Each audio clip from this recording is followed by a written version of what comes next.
Comme la chaude soirée d'octobre était propice à la conversation, les deux amis, George et Samuel, entrèrent dans le confortable café situé au coin d'une rue. Les deux jeunes hommes, tout en plaisantant entre eux, s'assirent à une table vide. Puis, après avoir examiné attentivement le menu posé sur la table, ils firent leur choix. Comme c'est une jeune et jolie serveuse qui prit leur commande, George et Samuel eurent un grand plaisir à l'observer attentivement. Au bout d'un moment, George vit avec étonnement que Samuel levait son pouce pour lui signifier à quel point la serveuse lui plaisait. Grâce au badge que la jeune femme portait sur son uniforme blanc comme neige, les deux compères surent qu'elle se prénommait Claire. Samuel, qui avait à ce moment peu d'appétit, commanda une part de tarte aux pommes et un café, alors que George, affamé, s'offrit 2 burgers bien juteux. Pendant qu'il mangeait, George n'arrivait pas à détacher son regard de la serveuse qui vaquait à ses occupations et qui, ce faisant, lui adressait de temps en temps un sourire charmant. « Oublie ça, mon vieux, crois-moi, ce n'est pas après toi qu'elle en a. En fait, c'est ton argent qu'elle veut, et si ton portefeuille était mince, elle ne regarderait même pas dans ta direction, » lui dit Samuel, du ton d'un expert en la matière, après avoir observé où se portait le regard de son ami. Les deux jeunes hommes, étant amis depuis le lycée, Samuel savait que le père de George était un homme d'affaires prospère, qui disposait d'une fortune de plusieurs millions de dollars. En temps normal, George aurait été d'accord avec les paroles de son ami. Mais cette fois, cette phrase dite à propos d'une jeune femme qui lui était complètement inconnue lui sembla injuste et sans fondement. Quand les deux hommes eurent terminé de manger, George sortit son portefeuille et paya son dîner. Il prendra ensuite un taxi et, après avoir déposé son ami chez lui, retourna au luxueux penthouse de ses parents. Cette nuit-là, George dormit fort mal, se retournant constamment dans son lit en réfléchissant aux mots que Samuel lui avait dit au sujet de la serveuse. Il n'arrivait pas à croire que la jolie et sympathique jeune femme n'était qu'une chasseuse de riches prétendants. Cette idée hanta l'esprit du jeune homme pendant plusieurs jours, jusqu'à ce qu'il décide enfin d'en avoir le cœur net. Comme George travaillait dans l'entreprise de son père, il était maître de son horaire de travail et pouvait gérer son temps comme il le souhaitait. C'est ainsi qu'un beau matin, il décida de mettre en application le plan qu'il avait mûri quelques nuits auparavant. Il sortit donc une vieille veste de jardinier du garage et, la jetant sur le sol, la piétina avec entrain. Puis il prit sur une étagère des bottes de travail défoncées et un jean en lambeaux. Après s'être vêtu de ses vêtements, il se contempla dans le miroir et constata alors avec satisfaction qu'un SDF usé par la vie se tenait devant lui. D'autant que, pour compléter son déguisement, il avait laissé pousser sa barbe depuis quelques jours. « Voilà qui est mieux », se dit George en souriant à son reflet dans le miroir. Pas le moins du monde gêné par son apparence, il se rendit directement dans ce même café où quelques jours plus tôt il avait dîné avec Samuel. Là, assis à une table dans un coin, George s'apprêta à passer une commande et à observer l'attitude de la serveuse. À la surprise du jeune homme, Claire se comporta avec lui comme avec n'importe quel client. « Que puis-je vous servir ?» demanda la serveuse en lui souriant gentiment. « Qu'est-ce que je peux acheter avec cet argent ?» demanda George, simulant l'embarras en sortant une poignée de monnaie de sa poche. Claire lui adressa un signe de tête plein d'empathie et lui apporta une tasse de café et un sandwich au fromage. Mais George ne venait pas au café pour prendre le petit déjeuner, alors il rassembla son courage et demanda à la serveuse « Je peux vous inviter à vous promener avec moi dans le parc ce soir ?» Claire rit d'abord de cette insolence, mais George savait se montrer persuasif, et après un moment d'hésitation, elle accepta. « Bien, alors je vous offrirai une glace et de la bonne humeur, » dit le jeune homme, tout en continuant à manger son sandwich.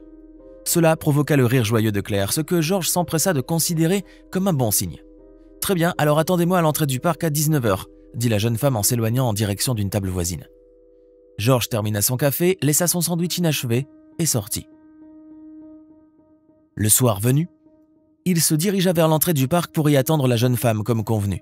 Claire ayant 10 minutes de retard, cela provoqua chez George une légère anxiété, mais lorsque la jeune femme, une fois arrivée, se fut excusée pour son manque de ponctualité, il se détendit et se dirigea vers le kiosque du marchand de glace.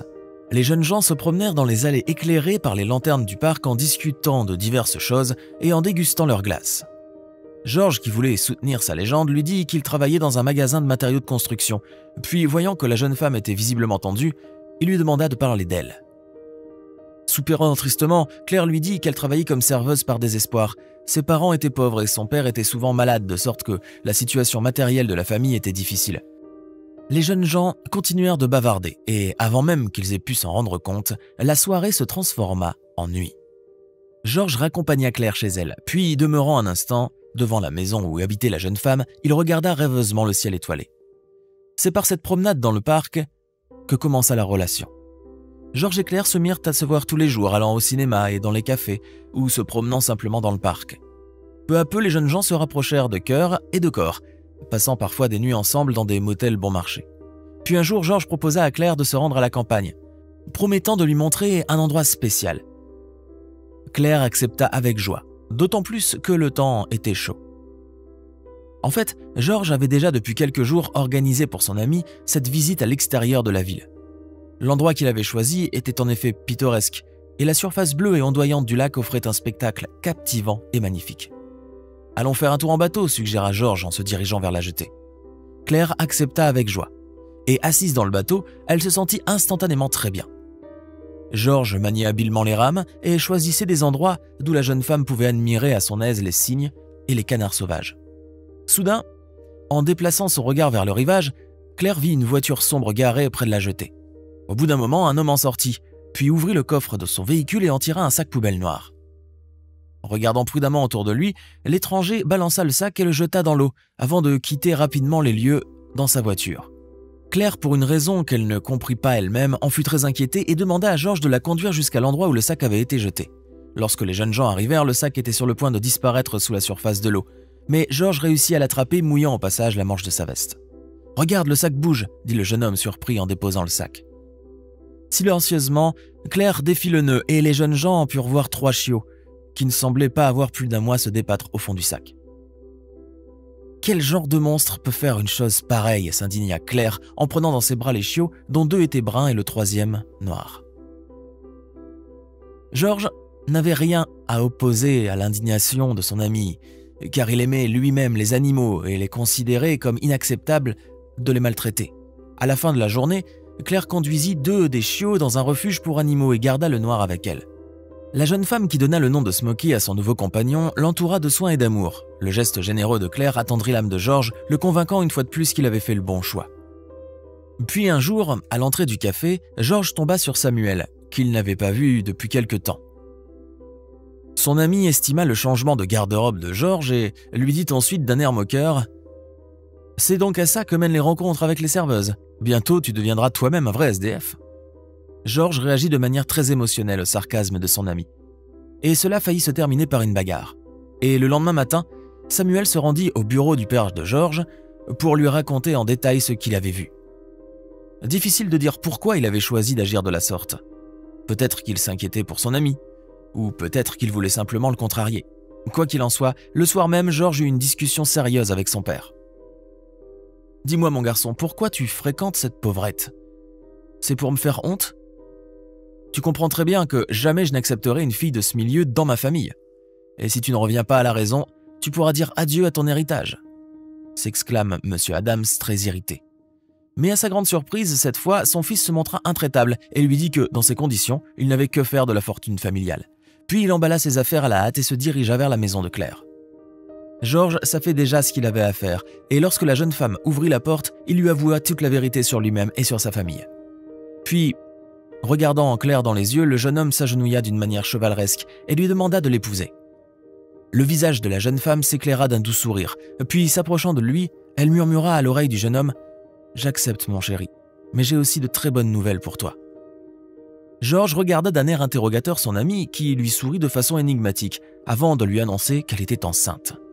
Inutile de dire que cette nouvelle fit une forte impression sur le jeune homme, qui ressentit immédiatement le poids de cette responsabilité à venir et un peu d'anxiété devant cette nouvelle vie qui commençait pour lui. Le jeune homme comprenait que désormais, sans le soutien de ses parents, les choses seraient plus difficiles.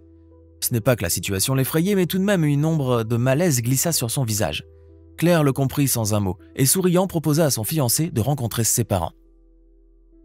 George acquiesce distraitement, car il se demandait déjà où il allait pouvoir trouver un travail assez bien rémunéré pour subvenir aux besoins de sa femme et de son enfant à naître.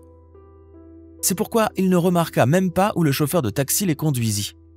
Et lorsqu'il sortit de la voiture, il se figea de surprise en voyant devant lui une luxueuse demeure à 2 étages située dans un quartier huppé de la ville. « Tu vois, mon chéri, comme tu peux le constater, tu n'es pas le seul à pouvoir inventer des histoires et à te déguiser. J'ai tout de suite su que tes parents étaient riches, » dit Claire en réponse au regard interrogateur du jeune homme. En fait, le café dans lequel travaillait la jeune femme, comme d'ailleurs de nombreux établissements de la ville, appartenait à son père, Charles Baker. Les parents de Claire étaient donc des gens fortunés. Et, accueillant avec plaisir le fiancé de leur fille, ils aidèrent le couple à organiser leur mariage. Par la suite, M. Baker confia à son gendre un poste de direction dans son entreprise de restauration. Et quelques mois plus tard, les jeunes mariés accueillirent la petite Molly, ce qui rapprocha encore plus les familles Baker et Adams, car les parents de George avaient pardonné à leur fils depuis longtemps. Et même si Claire avait vraiment été issue d'une famille pauvre, ils l'auraient accueillie comme leur propre fille.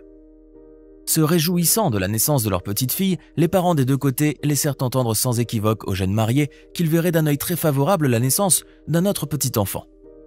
Les deux jeunes acquiescèrent rapidement afin que leurs parents puissent tous profiter amplement de la joie d'être grands-parents.